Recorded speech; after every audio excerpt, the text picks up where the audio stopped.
Welcome to this James the Bike Guy, where today we've got in front of us a very fun bike from a Minnesota brand, Salsa. This here is the Salsa Heyday. It is their fun and adventure-filled fat bike from Salsa, and this bike is designed around being able to do both bike packing as well as a bit of trail riding to have some fun when the temperatures get cold or you find yourself on some loose snow or sandy surfaces. So in this video, we're going to talk about the Heyday, where it comes from, the parts, the specs, and then we'll find exactly what it weighs. So if this kind of thing is interesting to you, I suggest you stick around and let's check it out together. Talking Salsa Heyday. Now the Heyday itself may be a new name to you if you're familiar with the lineup from Salsa, but that's because over the past year or two, they've been going through and renaming bikes to align them more perfectly with what the bike is all about. Now, this formerly was known as the Mukluk, which is a name for a sealskin or deer boot that was lined with fur used by indigenous people in North America in the Arctic climate region. Salsa wanted to come up with a name that would be more fitting to this bike, and they've landed on the Heyday.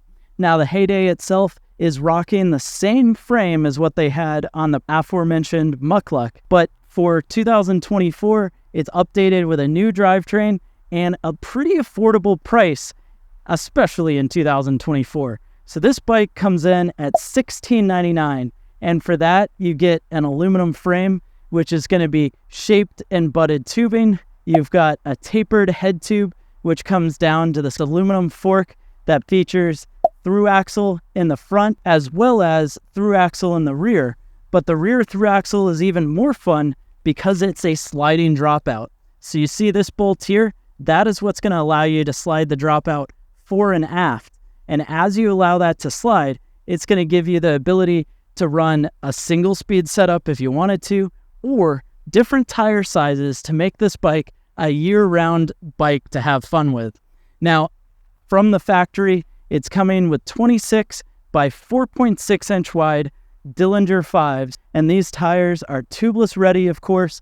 They do come from the factory with tubes, and they're mounted around some Sunringley Mulefoot 80 rims, so 80 millimeter internal width rim with Sunringley's SRC hubs. And this wheel and tire setup that's on here can be swapped out with tubes, can be pulled and replaced with valves and some tape to be tubeless and save you between about £1 and £1.50 for just a few bucks after you buy it.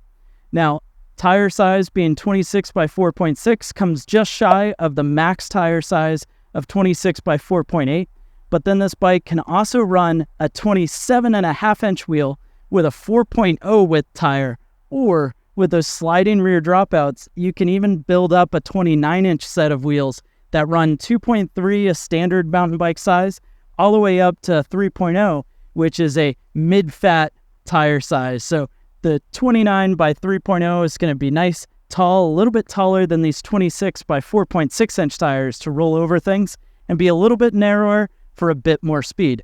Pretty cool versatility, which leads this bike to being that one bike for all sorts of bike packing adventures. And to help out with that, we do have rack mounts on the fork, so you can run racks on the side, water bottle mounts, propane canister mounts, bag mounts, tent, whatever. And then in the down tube, you've got a triplicate mount on the top. On the bottom of the down tube, you do have a double water bottle mount there, a Brazon on the down tube, enough room in here for a strapped frame bag. And out back, I'm surprised that there's no rack mounts here. Now, you can rig up a rack or run one off of the seat post, but I would have liked to see some Brazons added on just for the extra capability that would come with the bike. Now, the bike also does not come with a dropper seat post, although you can route one if you'd like to. And then up front, it's going to be a very basic but clean aluminum handlebar setup. So we've got an alloy handlebar, a alloy Salsa stem, and then it's slowed down via these Tektro hydraulic disc brakes that operate a 2-piston caliper on the front and the rear with 160 millimeter rotors. And like many of the other bikes that are post-pandemic, it has microshift advent. So advent on this bike is a 9-speed setup. Thumb button goes to an easier gear, index finger goes to harder gear. and that drives through a Samox crankset with a 30-tooth chainring all the way out back to this Advent 9-speed rear derailleur and a 11 to 46-tooth rear cassette. The derailleur is clutched, so you can turn the clutch on or off. That way you can easily take out the wheel, but when you're rolling, your chain's not going to be slapping around.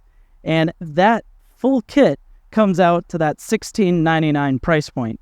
Now, as far as geometry is concerned, this bike is still fairly modern, coming in with a reach of 428 millimeters in a size medium, which is about on point with, say, some of the newest bikes like the Trek Farley 5, a head tube angle of 69 degrees, and a pretty steep seat tube angle of 73 degrees to help you get up those climbs. So with all that out of the way, I think it's time we close out the video and find out what this bike weighs. And the actual weight of the Salsa Heyday in a size medium is going to come in and weigh 34.66 pounds.